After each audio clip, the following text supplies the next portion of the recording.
koyak, rambut telah rontok, kulit mengelupas, biji mata terlepas di atas pipi, hidung mengalir darah dan nanah. Kami mendapatkan pahala atas kebaikan yang kami lakukan dan mendapatkan kerugian atas kewajiban yang kami tinggalkan. Kami bertanggung jawab atas perbuatan kami. Riwayat Al-Baihaqi. Yang kedua, mengobati orang yang menderita lumpuh. Dalam kitab Al-Tabaqat, Taj Al-Subki meriwayatkan bahwa pada suatu malam, Ali dan kedua putranya, Hasan dan Husain radhiyallahu anhu, mendengar seseorang bersyair.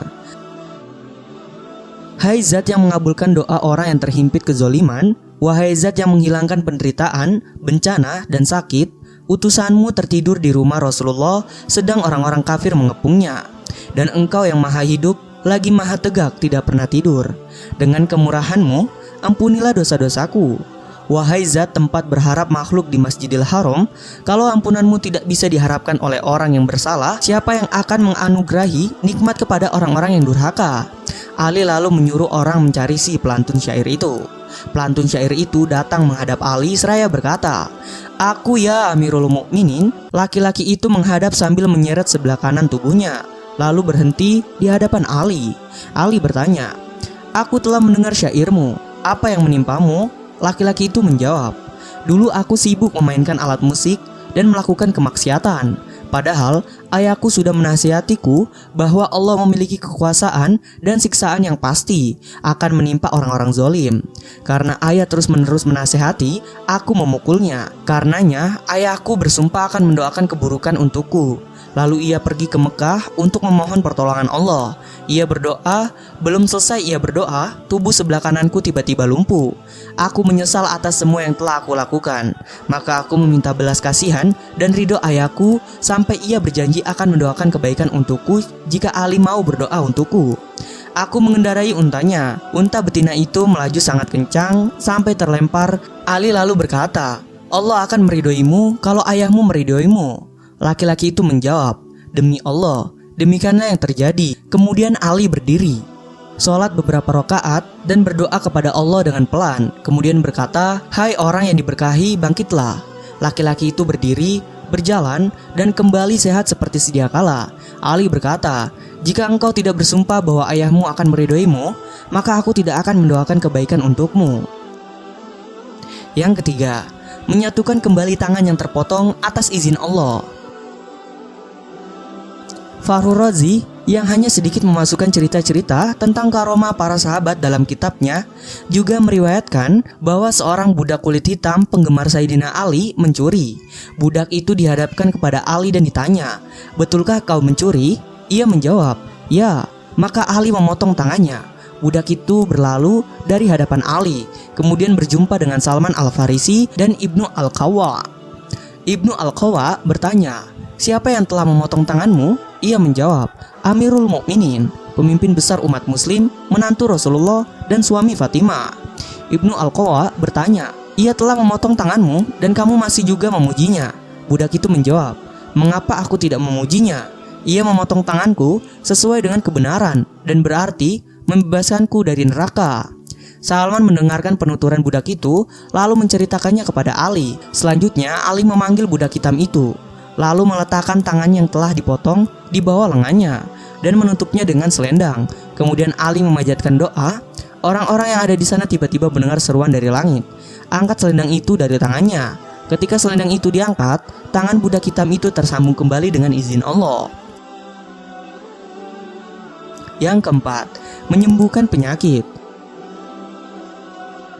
Dalam kitab Al-Iktibar, Usama bin Muqiz mengemukakan kisah yang didengarnya dari Syihabuddin Abu Al-Fat, pelayan Mu'izuddaulah bin Buwaihi di Mosul pada tanggal 18 Ramadan tahun 566 Masehi. Diceritakan ketika Syihabuddin berada di dalam masjid Sunduriyah di pinggir kota Anbar, daerah tepi barat, Khalifah Al-Muqtafi datang berkunjung bersama salah seorang menterinya. Al-Muqtafi memasuki masjid tersebut yang dikenal dengan sebutan Masjid Amirul Mukminin Ali dengan memakai baju biasa dan menyandang pedang yang hiasannya dari besi.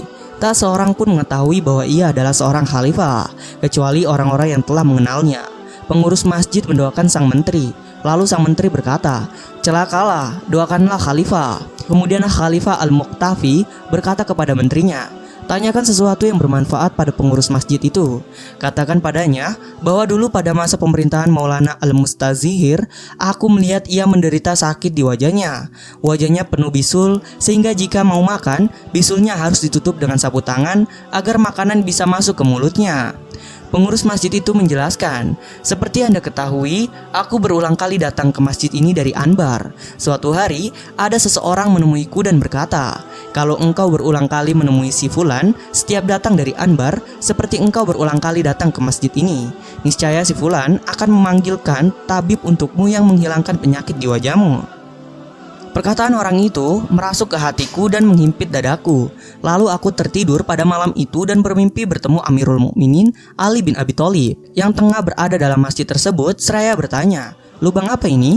Maksudnya adalah sebuah lubang di tanah. Kemudian aku mengadukan penyakit yang menimpaku, tetapi Ali berpaling dariku.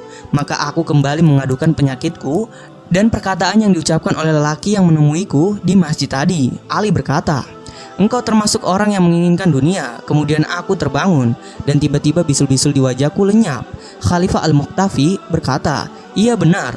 Lalu menoleh ke arah Sihabuddin dan berkata, "Bicaralah pada pengurus masjid itu, cari tahu apa yang ia minta. Tuliskan permintaannya disertai tanda tangannya dan berikan padaku untuk ku tanda tangani." Selanjutnya, Sihabuddin berbincang-bincang dengan pengurus masjid itu dan pengurus masjid itu bercerita, "Aku memiliki istri yang sedang menyusui anak dalam keadaan hamil dan beberapa anak perempuan. Setiap bulan, aku membutuhkan 3 dinar." Sihabuddin menuliskan permintaan pengurus masjid Ali itu beserta alamatnya dan Al-Muqtafi menandatanganinya. Al-Muqtafi kemudian menyuruh Sihabuddin untuk menyampaikan permintaan pengurus masjid itu ke Dewan Keuangan. Sihabuddin membawa berkas permintaan pengurus masjid itu ke Dewan Keuangan dan Dewan menandatanganinya tanpa membacanya serta mengambil bagian tulisan Khalifah Al-Muqtafi. Ketika sekretaris Dewan membuka tulisan itu untuk dipindahkan, ia menemukan tulisan Khalifah Al-Muqtafi di bawah tanda tangan pengurus masjid Ali yang berbunyi, "Seandainya ia meminta lebih dari itu, tentu akan diberi." Yang kelima, alat penggiling bergerak sendiri. Kisah lainnya menceritakan bahwa Nabi Muhammad SAW menyuruh Abu Dzar memanggil Ali bin Abi Thalib. Sesampainya di rumah Ali, Abu Dzar melihat alat penggiling sedang menggiling gandum padahal tidak ada seorang pun di sana. Kemudian Abu Dzar menceritakan hal tersebut kepada Nabi. Beliau berkata, "Hai Abu Dzar, tahukah kau bahwa Allah memiliki malaikat-malaikat yang berjalan di bumi dan mereka diperintahkan untuk membantu keluarga Nabi Muhammad SAW?" Dikemukakan oleh Al-Suhban dalam kitab Is'af Al-Raghibin dan Al-Mala' dalam kitab sirahnya. Wallahu a'lam bishawab. Semoga kisah ini dapat memberikan manfaat bagi kita semua. Jika kalian suka dengan channel ini, silakan subscribe untuk mendukung berbagi kisah sebagai salah satu channel yang memberikan informasi kisah-kisah Nabi dan sejarah Islam yang dapat kita teladani sebagai umat muslim. Akhirul kalam, wassalamualaikum warahmatullahi wabarakatuh.